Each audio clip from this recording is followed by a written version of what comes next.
All right, guys, I wanted to quickly go over what is expected of of you this week, and then, excuse me, next week I'm going to leave you alone. I'm not going to upload anything. I'm not going to update anything. I'm just going to let you guys work. So let's quickly talk about what has happened in the last 2 weeks. I've been preparing you to prepare for me your exam number 3, which is going to be a presentation. In this presentation, you are going to consider, with you and your partners, a couple of things. You're going to consider how we would prescribe and do assessment for somebody that has type 2 diabetes.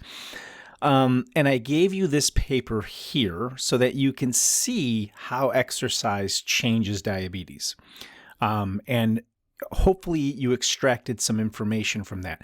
I also asked you to read the textbook, which in my textbook, which is second edition, these 2 chapters, 21 and 22, 21 is diabetes and 22 is hyperlipidemia.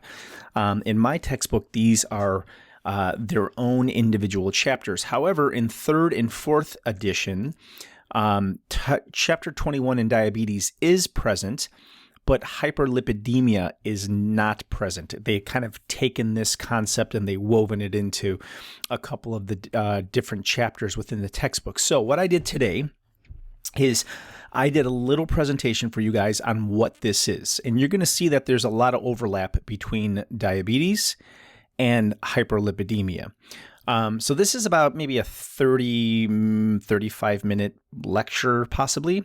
Here is the PowerPoint presentation for that. Now, because this is not in your textbook standing as its own chapter, I'm doing the same thing that I did last week. I'm giving you 2 articles to read about, 1, how diet and exercise can treat dyslipidemia, and how aerobic exercise specifically impacts lipids and lipoproteins. And if you don't know what a lipoprotein is, I explain all that for you in here. So right now you are collecting data on an exam question that I'm going to give for you and your teammates to do a presentation for me, to show me how much you have learned about this condition and this condition.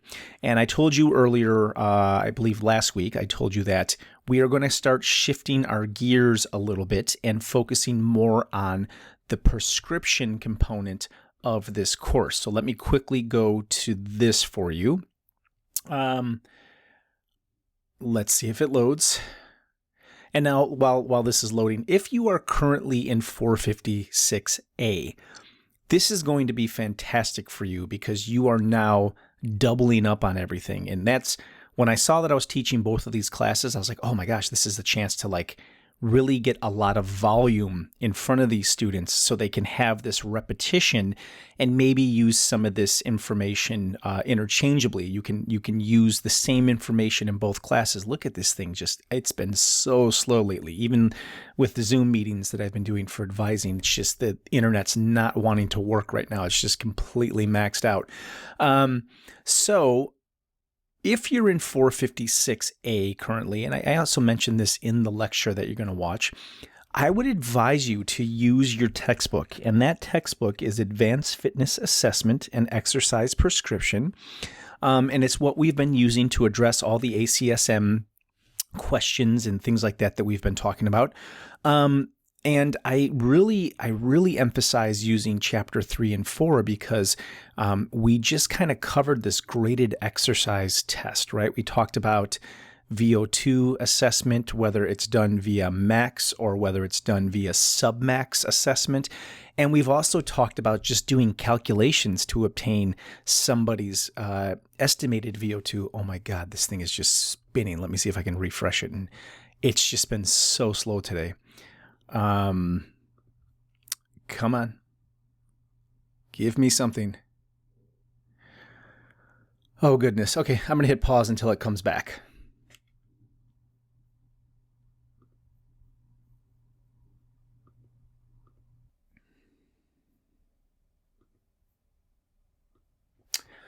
Yay, I think I finally got it. So, what I was trying to tell you is that at the end of all of your lectures that I have been giving you, I have been putting these images. Now, these images are not in your textbook, so I have been providing them, but here is what I want you to focus on while you are reading this. And you can see I already have some little notes here. That's because my lecture that I give you really talks about these things, okay? So we are going to focus on the prescription now, and this is what you are going to provide me for your videos when you do your exam 3.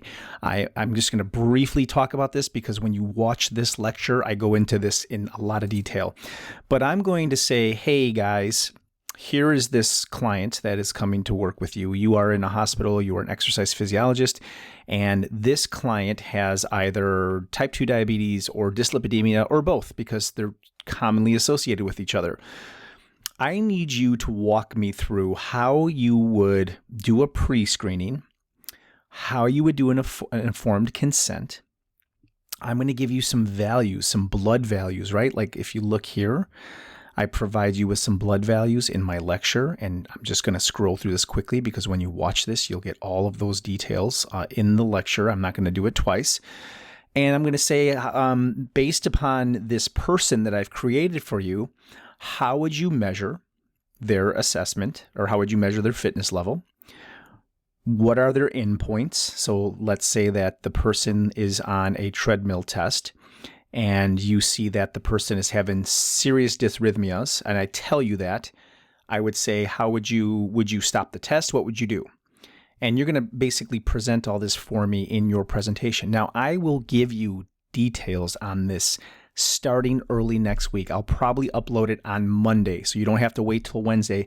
And then I'm going to leave you alone the entire week. You're going to have like over a week to complete this with your partners, okay?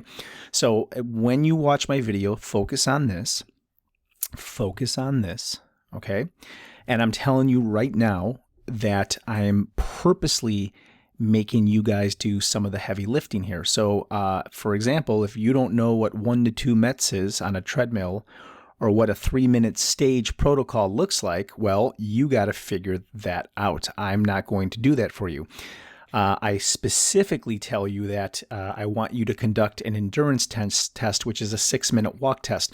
Now, the reason I'm having you do this is because you are far enough in this program now to where you have already done this, or you can find this pretty quickly. And I have details about this in my lecture. So I'm guiding you now towards putting your exam 3 together. All right. So let me go back to this module page. Hopefully it loads quickly. Oh, it did. Fantastic. So here's the lecture, the video. It's got all the details in it regarding what the test is going to look like as far as how to prepare for it. I will give you those details specifically probably Monday morning.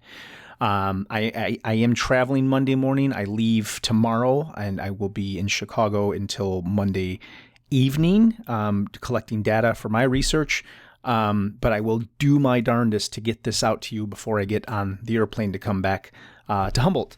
So the other thing is, while you read these two, I want you to fill out your pathomap and your data extraction sheets. Okay, so make sure you get those filled out for each of these. Now, you do not have to do a review on either of these, right?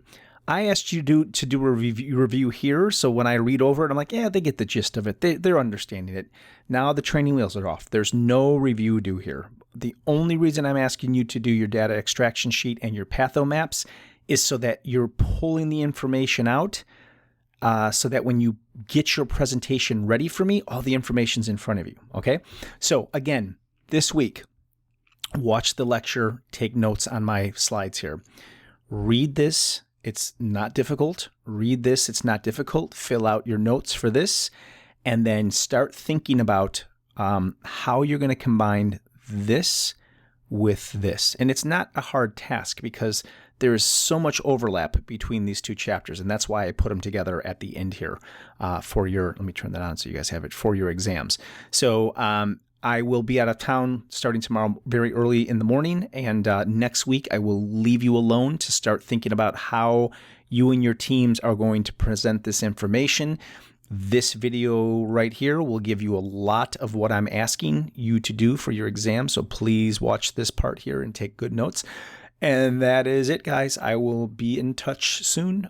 For those of you that are in 456A at the same time, this is fabulous because you're getting different populations in 456A, and now you're getting very unique populations in 456B. So it's essentially like I'm giving you two very different clients to do this drill, this exercise twice on. So it's going to give you a lot of fantastic experience here. Now, keep in mind, when we are designing this program, which is when you watch this, I'm going to tell you we're designing, right? I do want you to start thinking about how you are going to design this program. Are they going to do just weight training? Are they going to do weight training and cardiovascular training? If they're doing both, what are those going to look like? Are they going to be on machines? Are they going to be free weights? Are they going to be dumbbells? Are they going to be barbells? Are they going to be just their own weight? I need you to start thinking about this stuff. And I mentioned this in the lecture. There is really no wrong answer as long as you have a rationale behind it. If you say, pardon me, I've been talking all day. I'm starting to lose my voice. If you tell me you're going to take someone who's diabetic and make them do power cleans, well, obviously that is incorrect. But again, the sheet that I give you guys on Monday will explain all of this. So have a great day, have a great week, and reach out if you need me. I will be traveling Thursday and Thursday and Monday. So please keep that in mind. Talk to you soon.